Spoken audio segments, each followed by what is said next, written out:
David Wellington, CEO of Wellington Industries, paced his glass office like a caged animal. Sweat beaded on his forehead, staining his Italian tie. The Chinese delegation, holding the $200 million contract, was pulling up downstairs, and the official translator just cancelled. "Mr. Wellington, no one's available." His assistant, Rebecca, hissed into the phone, her voice laced with panic. Not on this short notice for a deal this big. 20 years of building his empire. Now, it was all crashing down because of a language barrier. The Chinese demand perfect, respectful communication. This was an absolute disaster. Then, a soft voice cut through the tension. "Excuse me, Mr. Wellington, but I speak fluent Mandarin." All eyes snapped to the corner. It was Jasmine Parker, 28, in the standard navy blue uniform of the maintenance staff, holding a cleaning cloth. She had been invisible for 3 years, quietly cleaning the executive floors. Rebecca let out a nervous, mocking laugh. "Jasmine, we're talking about a multi-million-dollar international deal. This isn't a joke."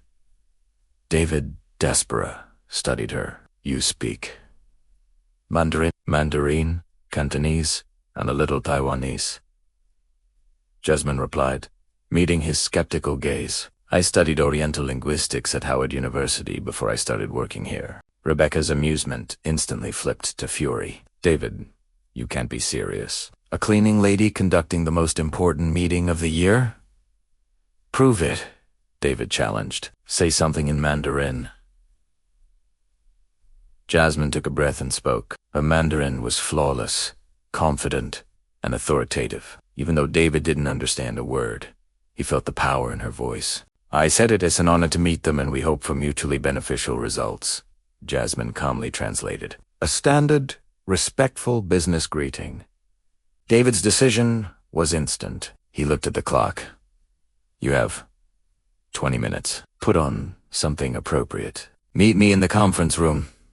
"You've completely lost your mind," Rebecca whispered as Jasmine hurried out. "When this backfires, it will be the end of your career." What Rebecca didn't know was that Jasmine had been preparing for this moment for 3 years. While wiping down desks, she wasn't just cleaning. She was listening, learning every company strategy, and absorbing every secret, especially Rebecca's. 20 minutes later, Jasmine returned, dressed simply but professionally. She moved with the quiet dignity of someone who belonged. "You can put a jewel in a piece of coal, but it's still coal inside," Rebecca muttered, loud enough to be heard. The Chinese delegation arrived. David introduced Jasmine as their international relations specialist for the Asian market, omitting her actual role.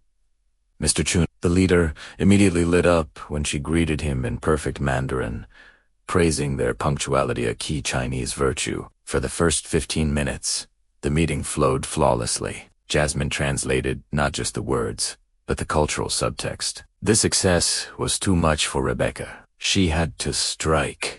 "Jasmine?" she interrupted with a poisonous smile. "Perhaps we should explain to our guests her unique career path at the company. It's just so inspiring to see someone moving up in life, so to speak." The condescension was unmistakable. Jasmine felt the familiar weight of humiliation. She remembered why she had dropped out of Howard, her mother's medical bills. She paused, then delivered the fatal blow. Really, who would have thought that someone who was cleaning these very rooms 3 years ago would be sitting at this table today? It really demonstrates how our company values diversity in all its forms. The silence was crushing. Mr. Chun's expression changed. In Chinese business culture, hierarchy is the easy flow of the negotiation was gone. The Chinese executives were polite, but Jasmine had become a curiosity, not a professional. The $200 million deal was in serious jeopardy. When the delegation left with only a tentative preliminary agreement, Rebecca was ecstatic. "Maybe next time we should be more transparent about our team's qualifications." Jasmine rose, her voice soft but authoritative. "Mr. Chun was impressed with my fluency, but he was confused," she said. He asked why the person responsible for translation wasn't introduced as the lead negotiator. In their culture, the one who speaks the language assumes the position of authority. Rebecca's smug face paled. Jasmine smiled. For 3 years, she had been invisible, but invisibility gave her an advantage no one saw.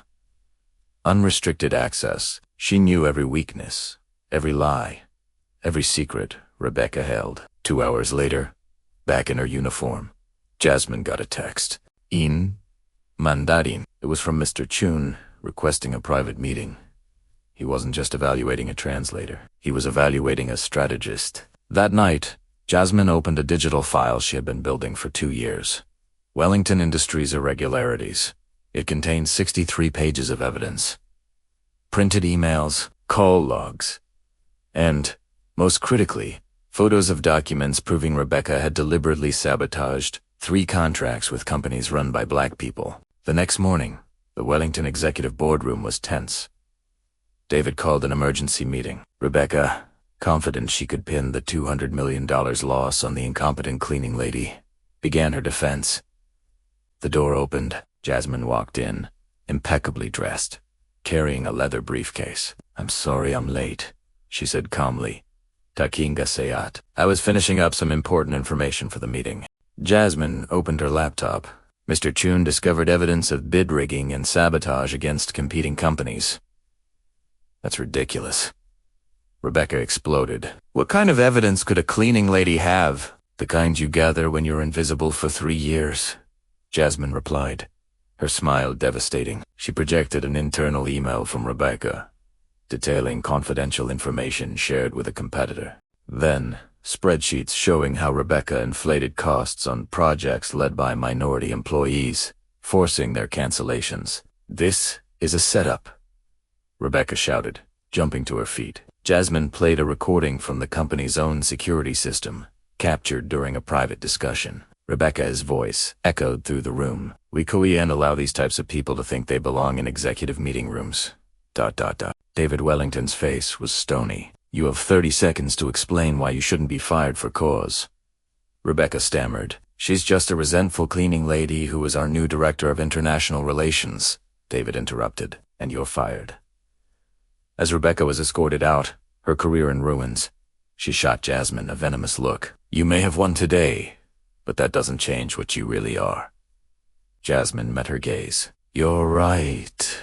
I'm exactly what I've always been. Someone who watches, learns, and acts at the right moment. The difference is that now I'm finally where I've always belonged." Jasmine Parker turned 3 years of invisibility into the ultimate corporate advantage. She became the woman who not only saved Wellington Industries but revolutionized its international business, proving that true power comes not from your title, but from your dignity and meticulous preparation. If this story about talent, dignity, and quiet preparation resonated with you, hit that subscribe button for more stories about unexpected justice in the real world.